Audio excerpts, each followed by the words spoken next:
O Great Spirit, Namaste. Saints and sages of all times, of all places, Namaste. O ye powers that be, Namaste. Most beloved and precious Ishtadevata, in all of thy names and all of thy forms, Namaste.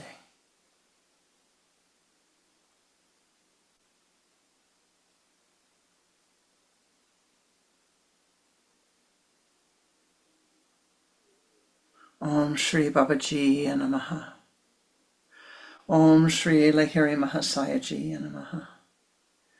Om Shri Yukteswarji Namaha. Om Shri Paramahansa Yoganandaji Namaha.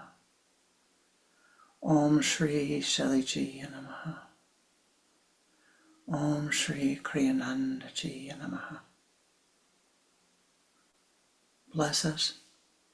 Bless our time together. Sweep clear the path, that we might see more clearly, that we might find joy, that we might find our own enlightenment. Om Shanti, Shanti, Shanti. Namaste.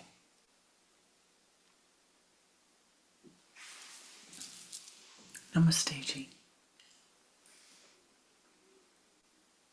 Once upon a yogi time, there was a man. And walking one day, a horse came up to him. A wild horse came up to him and started following him. And so he took the horse home. Now, this horse was quite extraordinary. You know, horses don't just walk up to you in the middle of the field, but this one did. And he walked into the village and everyone said, a horse, you found a horse. How lucky you are, how lucky you are. And he said, is that so? He found that the horse knew how to help him plow the fields. The horse helped him plow the fields. And the neighbors all said, oh, lucky you, you have a horse, you have a horse. Is that so? His son wanted to ride the horse. So his son jumped on the back of the horse and started riding very proudly through the town. And everybody said to the man, oh, how proud you must be of your son, riding through the town on that horse. Look at how handsome he is. Look at how regal he is. Look at your son. Is that so? One day, the boy was riding the horse, the young man was riding the horse, and the horse bucked, and the young man fell. And he broke his leg.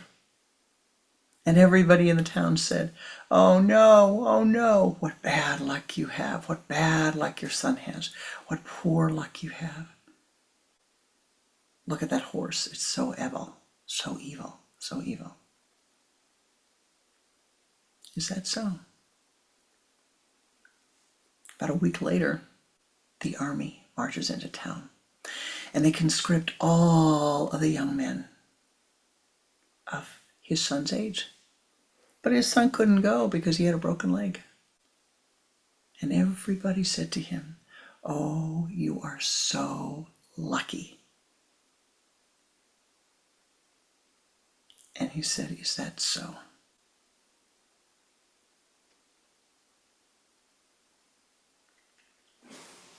Now there's another version to this story. There once was a man who found a horse. The horse walked up to the man, and the man thought, I am so special. This horse is coming with me. I am important. I am special. And he grabs the horse and he leads the horse into town, and everybody says, "You are so lucky." And he says, "Yes, I am. I deserve this. I earned this. This horse is mine." He goes out to the field, and the horse plows the field. And he has more crops than anybody else. And everybody says, "Oh, you are so lucky." And he said, "Yes, I am. These crops are mine, and I'm going to sell them for money. It's going to be mine. And I'm going to have the biggest house around here. It's going to be mine, mine, mine." And he was kind of backed away from him. And his son got on the horse, went galloping, fell off the horse and broke a leg. Family, friends came and carried the son back to town. And the man says, you foolish boy, what were you doing? You could have hurt my horse. Get in the room, stay in the room. Foolish of you, foolish of you. A few days later, the army comes through. They want to conscript all the young men. His son has a broken leg. He goes out to the street and says, I have a useless son. He's got a broken leg. Take him anyway. Take him anyway. It'll heal in time. You can use him somehow. And with the son screaming and writhing in pain, the soldiers pick him up and take him out of the room.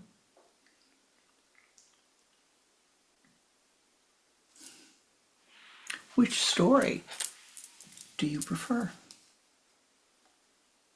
The first story or the second story?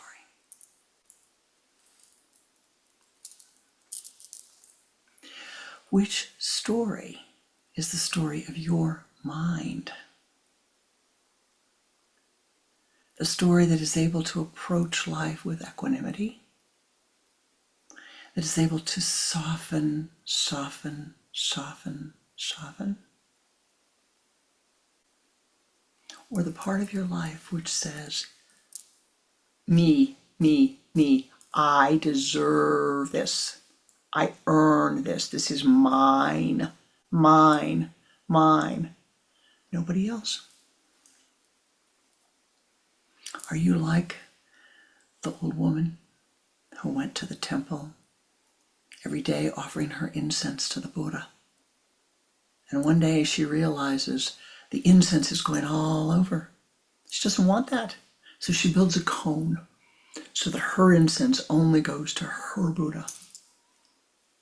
And you know the story. In a matter of days, her Buddha's nose is all black, all filled with soot, and all the other Buddhas are glowing gold. She's ruined the beauty because of her selfishness, because of her desire that everything be as she wants it.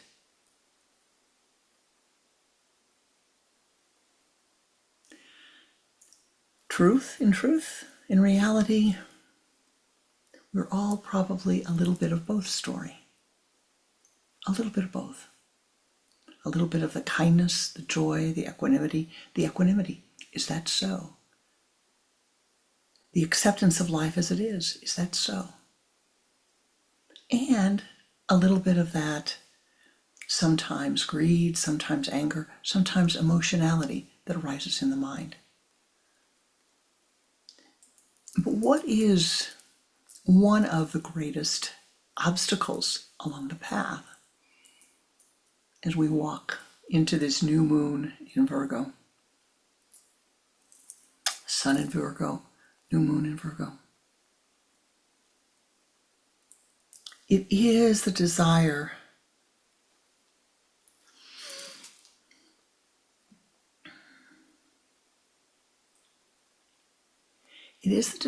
to be right. It is the desire to feel that your opinion, my opinion, your opinion is the right opinion. Your way is the right way. It's a problem. Your next door neighbor wants to do something else. Your wife, your husband, your lover, your friend don't agree with you. Sometimes it's something as simple as, how do you set the table? Where's the napkin placed on the table? Where are the forks and knives placed on the table? Do you even sit at the table? Do you eat in front of the TV? And the other person wants to have a nice table setting with a placemat or a tablecloth and nice silverware set, and everybody sits down together. And there come disagreements. Who's right?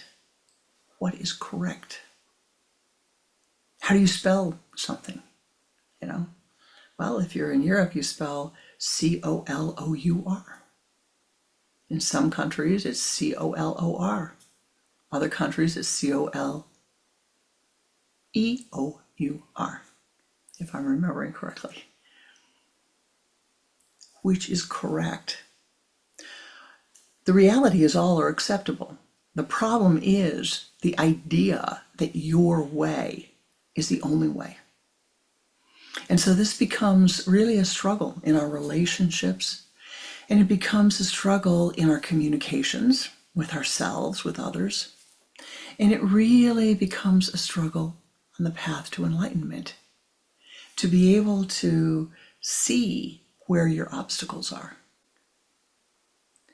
Now, again and again and again and again, you will hear said in the Kriya teachings, thoughts are things. Thoughts are things. Thoughts are things. This is a thing. Pretty solid, pretty solid.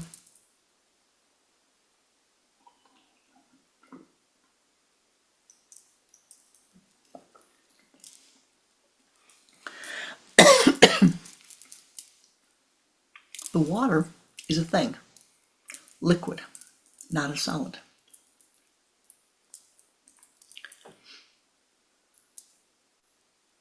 Your thought is as solid as the vessel, or it is as fluid as the water. The more emotion you put into a thought, the more solid it becomes. The more emotion you stir and stir and stir and stir, the more solid the thought becomes. Now, emotion is angular energy. Emotion is a thought with a history. Remember this. Emotion is a thought with a history. This is important for what we're doing today. Emotion is a thought with a history.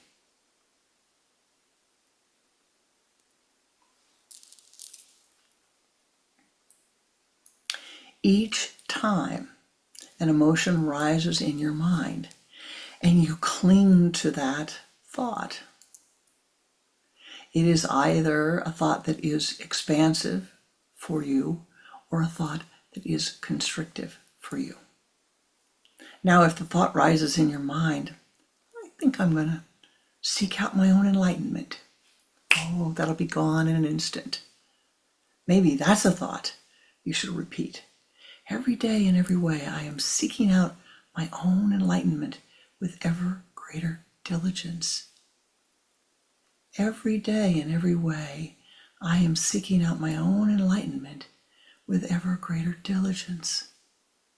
Every day in every way, I am seeking out my own enlightenment with ever greater diligence. Wow.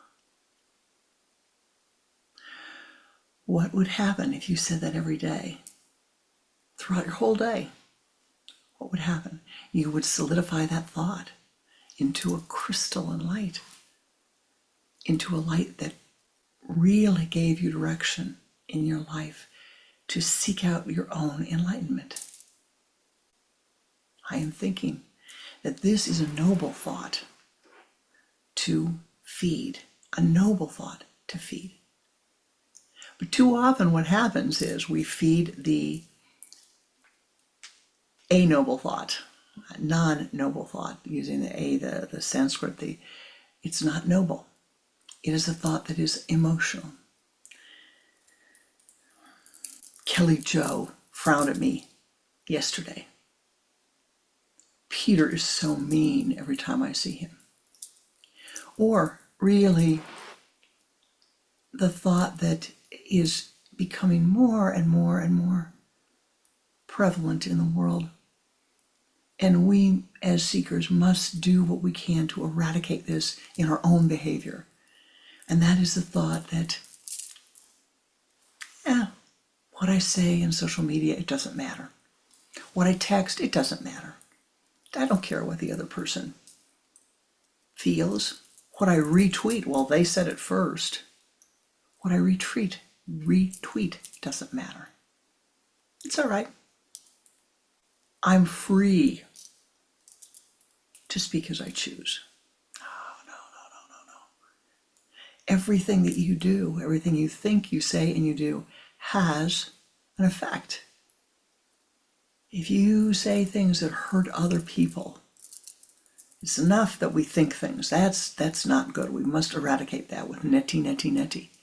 But you get those thoughts that are hurtful and you have the audacity, if you will, to speak them or to tweet them or to use your thumbs in some other way to express them. Hurtful thoughts, unnecessarily hurtful thoughts. You do not have to have an opinion about everything. On the spiritual path, you do not have to have an opinion about everything. I know it's hard to believe. Your mind will want to have an opinion about everything. But trust me, it's freeing. People ask you a question and say, I really don't have an opinion about that. What should I do? Well, I don't have an opinion about that. What do you think you should do? What's right for you? Is it any of your business to have an opinion about something? And oftentimes the answer is no, it is not. But we do anyway. We choose to anyway. So I'm saying today, on this very wonderful, auspicious time, let go. Let go. Let go of your need to have an opinion. Now, here's the rub. You've all been walking the earth a little while. We have all been walking the earth a little while. And in that time, we've experienced joy and laughter and love, but we've also experienced a lot of hurt, cruelty, unkindness, however you want to, whatever word you wish to use or words you wish to use to express those experiences that you've had, in which others have done, spoken, thought something about you that has hurt you. Whether they've done it knowingly or unknowingly really doesn't matter, but it's hurt you.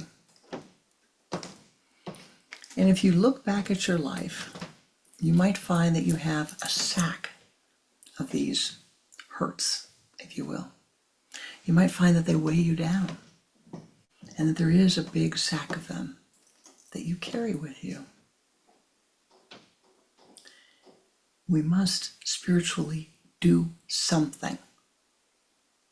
You have a choice in life. You can say, I want to be right, and I'm going to hang on until somebody and the world knows that I am right.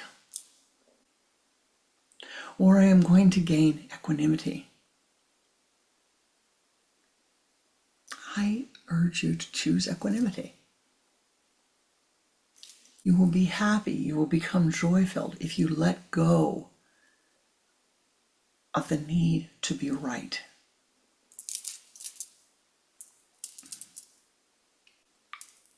One of the most profound examples of this that I had ever seen in my life a public example. It was something that happened in the 1990s, and there was a family whose daughter had died. She had been murdered by someone, and the person who had murdered her had been put on trial.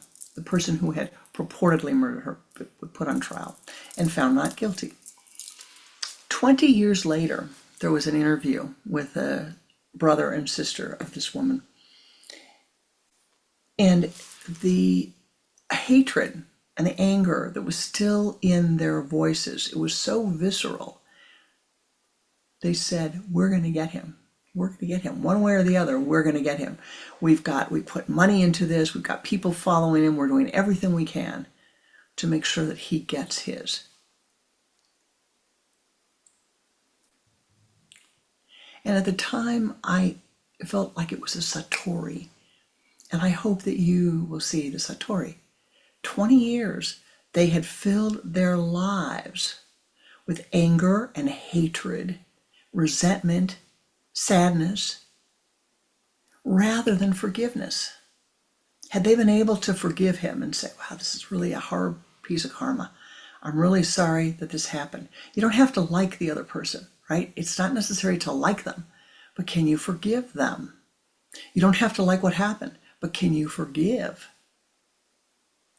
How different their lives would have been had they been able to forgive. As it was, 20 years had gone by, and at this point, I think that the man has since passed away, but I can assure you, if you found those brother and sister, their hatred had solidified, and they will carry that over to the next incarnation. They have not been able to dissolve it away, as best as I know. But to me, to see that and to hear, oh, wow, this is how we carry these solid thought forms. My guru used to say that, Swami Pranananda used to say that when we carry these thought forms from one life to another, that we end up with groups, one group on top this lifetime, one group on top that lifetime, so that the hatred becomes a group hatred. And it is why it is important spiritually to step out of the group, so you get off of this circle of this one winning, this one winning, this one winning, suppressing this one winning, suppressing this. And it just goes on and on and on, and you don't ever stop. And it doesn't take too much reflection for you to see how this is existing in the world today.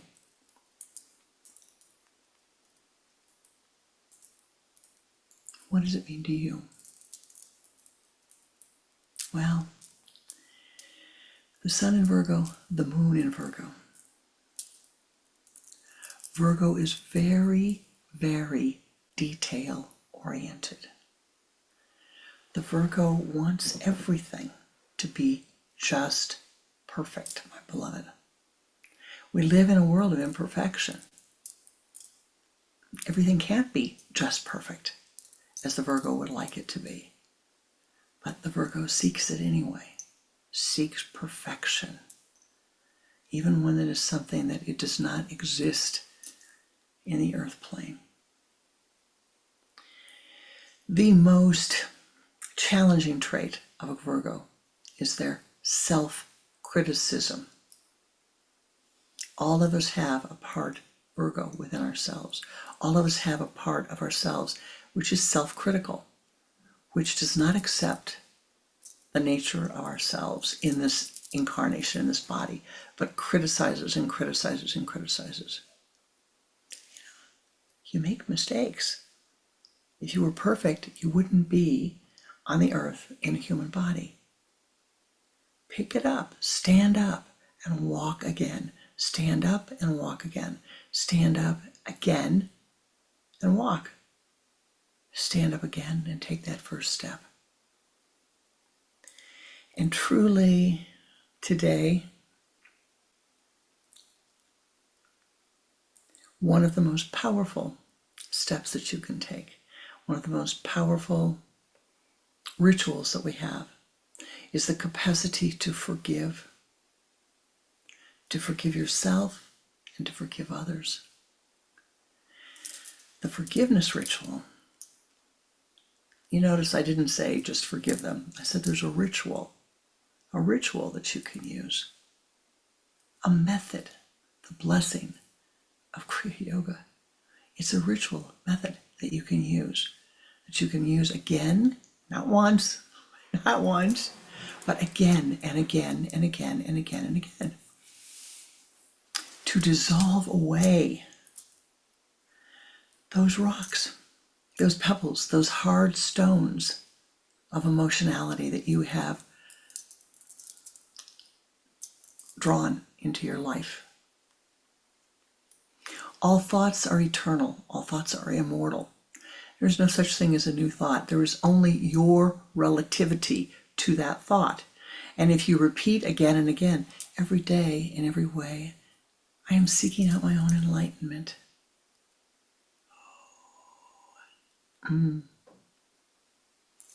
All of the thoughts related to your own enlightenment will flow to you. They will flow to you.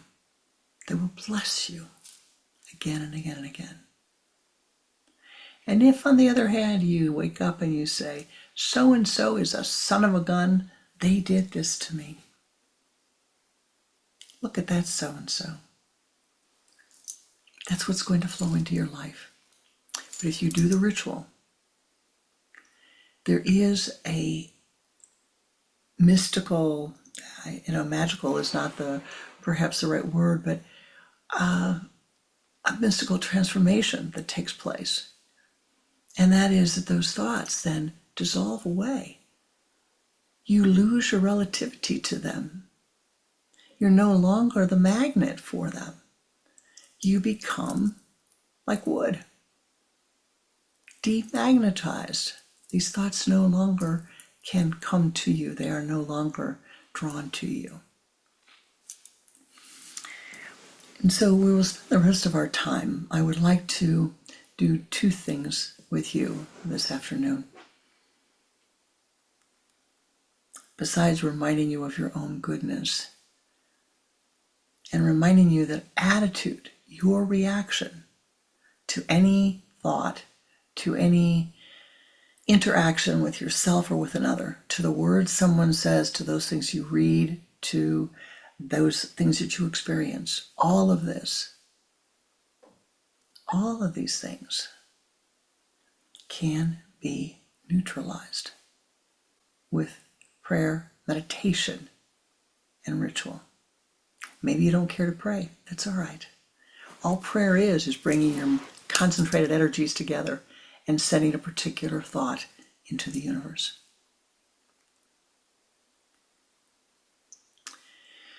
But here is a ritual, because it can be done tonight. If you have never done the ritual before, or if you wish to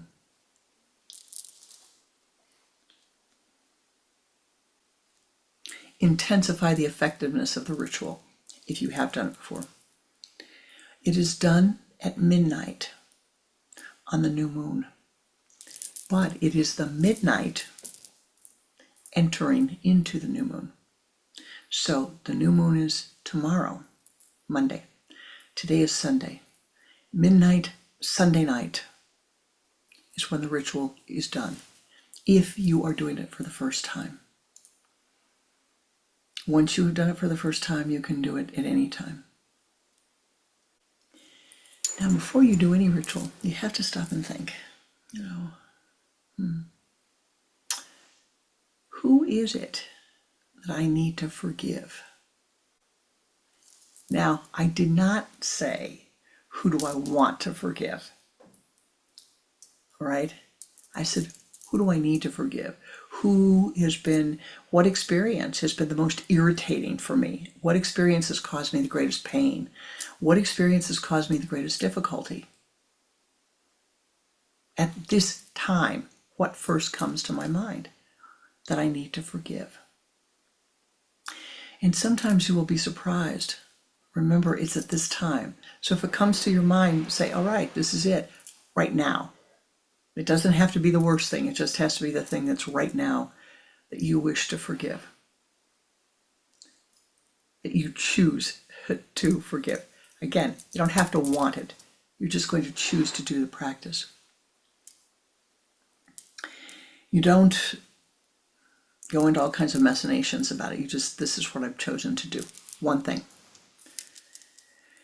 You go to a room where you are by yourself at midnight in a darkened room. Windows closed, lights off. The key is that you must feel secure in this room. You must feel that no one can see you, that what you're doing is so private, no one can see you. No one's going to bother you in here. All right? Only you. You alone. Because it's after sunset, you're going to begin by facing north. And you may wish to sit down. You may wish to do this standing up. You're going to turn during the ritual. So you'll either turn your chair or your stool or you'll turn standing up. Closing your eyes, you call upon the powers that be, whoever that is for you, all those who you think could help you to forgive this person. And you see their image in your mind's eye.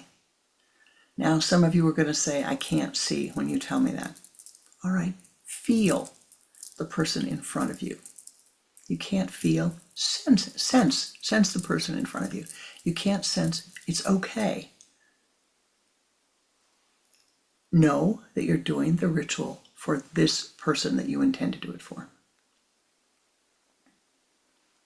Now, your thoughts are things, so there's great power in what you're doing.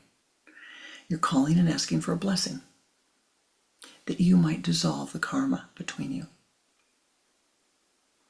And then you very simply begin, and you're going to speak these words, if you will, just loud enough that you can hear them.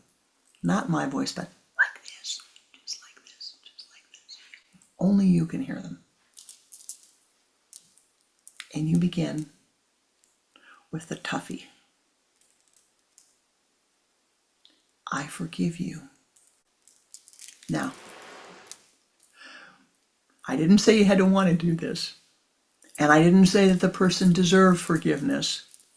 And I didn't say that they were right for everything they did to you. I said, you want to be free. Right? I forgive you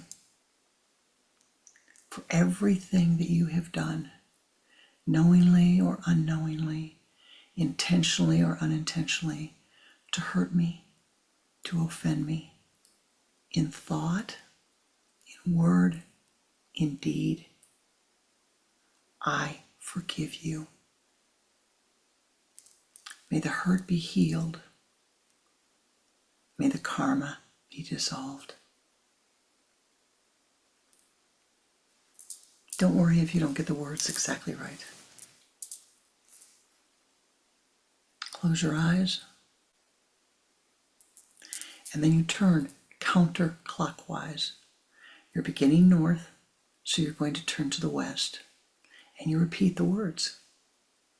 I forgive you for everything you have done, in thought, in word, in deed, knowingly or unknowingly, intentionally or unintentionally, to hurt me, to offend me.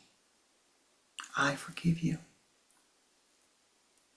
May the hurt be healed. May the karma be dissolved.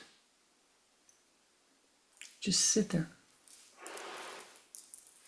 Turn again from the west to the south. I forgive you for everything you have done, in thought, in word, in deed, knowingly or unknowingly, intentionally or unintentionally, to hurt me, to offend me. I forgive you. May the hurt be healed. May the karma be dissolved. May the hurt be healed. May the karma be dissolved. again sitting there. And then you make one more turn and you're facing the east.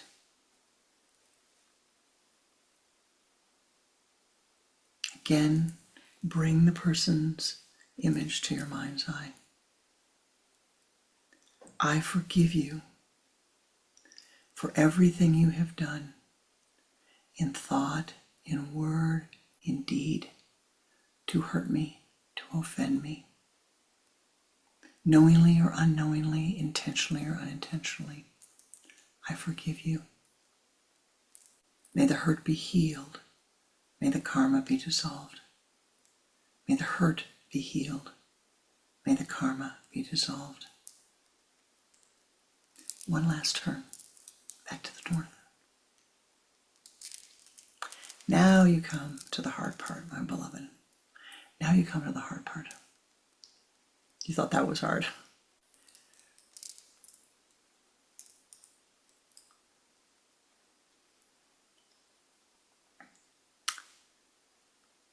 Please forgive me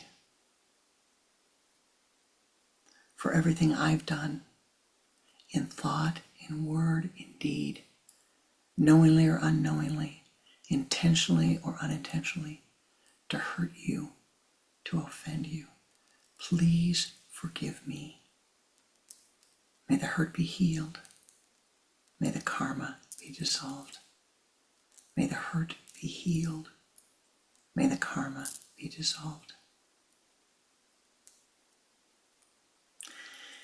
Now I know that if somebody's really hurt you, you don't want to ask their forgiveness. And sometimes you feel like you don't have to, or you shouldn't, or you have done nothing that they should forgive you for. Do it anyway, and you will be astonished at what happens. Do it anyway. You turn from the north to the west. Please forgive me for everything I have done, knowingly or unknowingly, intentionally or unintentionally, in thought, in word, in deed, to hurt you, to offend you. I am deeply and truly sorry. Please forgive me. May the hurt be healed. May the karma be dissolved. Turn then to the south. Please forgive me for everything I have done, knowingly or unknowingly, intentionally or unintentionally, in thought, in word, in deed, to hurt you, to offend you. I am deeply and truly sorry. May the hurt be healed. May the karma be dissolved. May the hurt be healed. May the karma be dissolved. Turn once again to the east. Please forgive me for everything I have done in thought, in word, in deed, knowingly or unknowingly, intentionally or unintentionally, to hurt you, to offend you. Please forgive me. I am deeply and truly sorry. May the hurt be healed. May the karma be dissolved.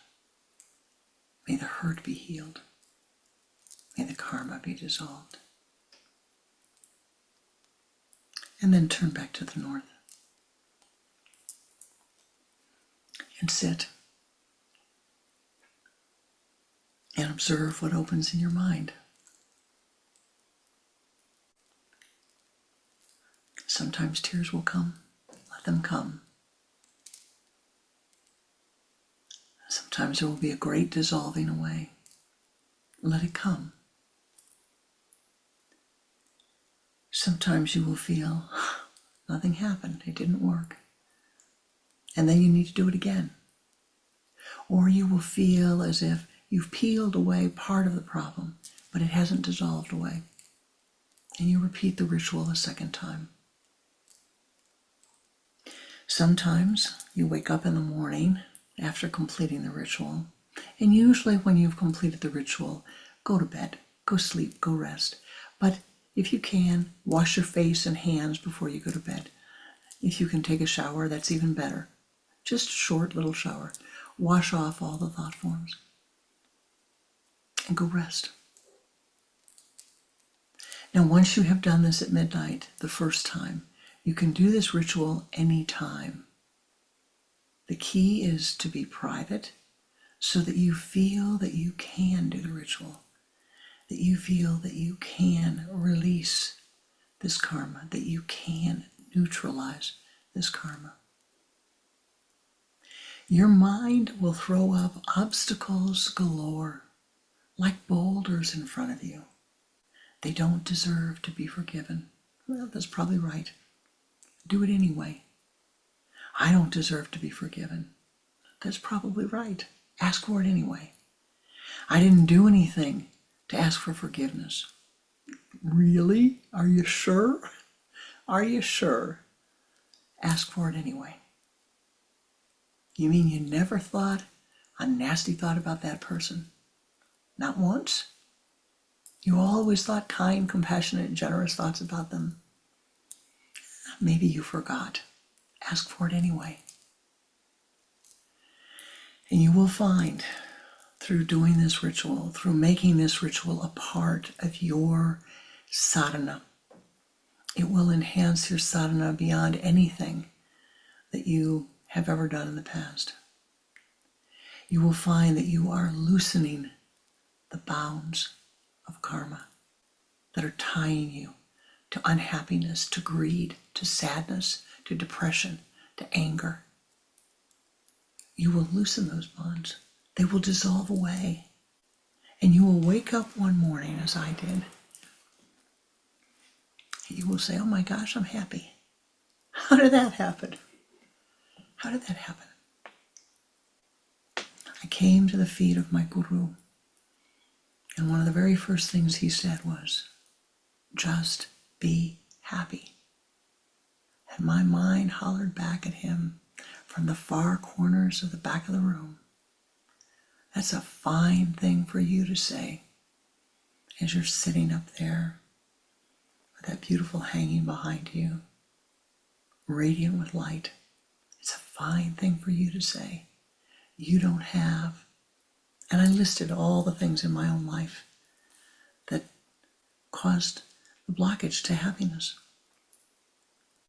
And one day, a few eye blinks later, I was right at the front, sitting as close to the feet of my guru as I could be. And he said, just be happy. I wrote it in my notebook, and I went, oh, what do you know? What do you know? What do you know? It doesn't mean that every day is filled with happiness, but it means that there's a thread of joy, of understanding, of Anandic bliss running through life. And on this day, as we approach the new moon, I offer this to you. I offer this healing. We'll go into a meditation at this time together. But the forgiveness ritual works, my beloved, when you do it for you. I cannot do it for you. I can only do it for myself. But the lineage and I and the lineage, and the powers that be and I and the powers that be, offer it to you today. You don't have to be right. You can choose to be happy. You can have equanimity. You can be like the first man who got the horse, and everybody had their opinion. He didn't have to have an opinion. You don't have to have an opinion about everything. Just find your own path to enlightenment. Surround yourself with noble thoughts. Every day in every way, I am seeking out my own enlightenment with ever greater diligence. That, my beloved, is a pretty noble thought. Thou art blessed. Thou art truly best. Become an ever greater blessing unto all of those who enter your aura. Now let us meditate together. Sit with your spine erect and your hands in the Om Mudra, the index finger and the thumb together in a circle, the other 3 fingers cupped upward. As you are able, sit with your spine erect and turn your head to the left, exhaling twice. Bring the head back to the center. Begin to watch the breath.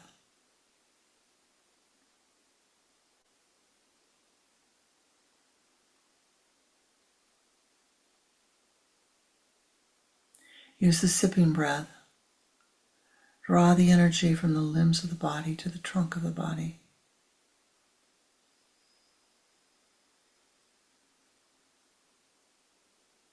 From the trunk of the body, draw the energy into the spinal column.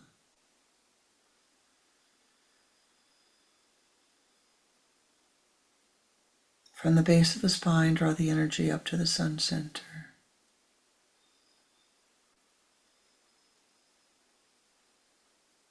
Move that energy as a golden ball of light out in front of you. Expand it. And sweep that golden ball of light around your body, moving counterclockwise, encasing your entire being in golden light. And do this 3 times.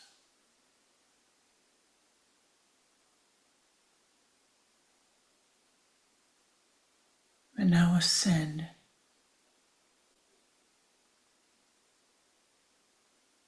Ascend as high as you are able. Above the room you are in.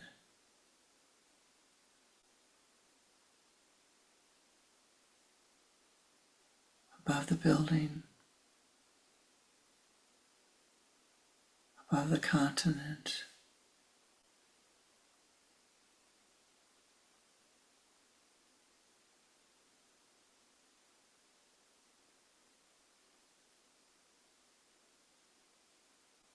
Above the earth plane. Ascend.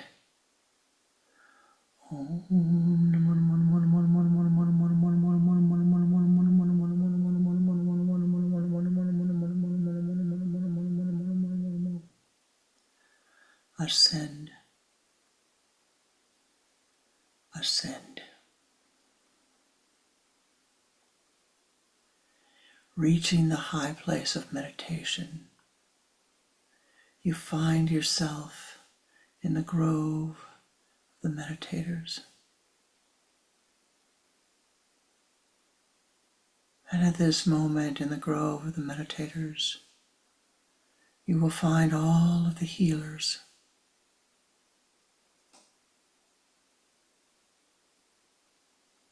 Join in the circle of healing.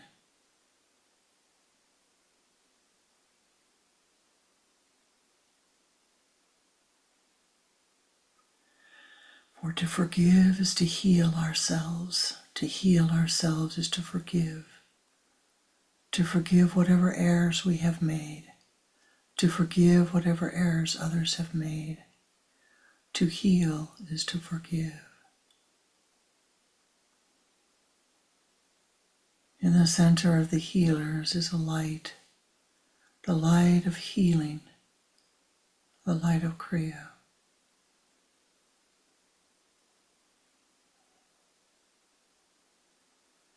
The healers offer you the chance to sit in the center of their blessings.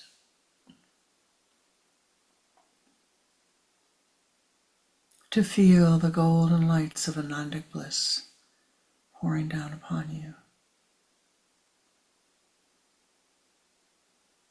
If you choose, accept their blessings.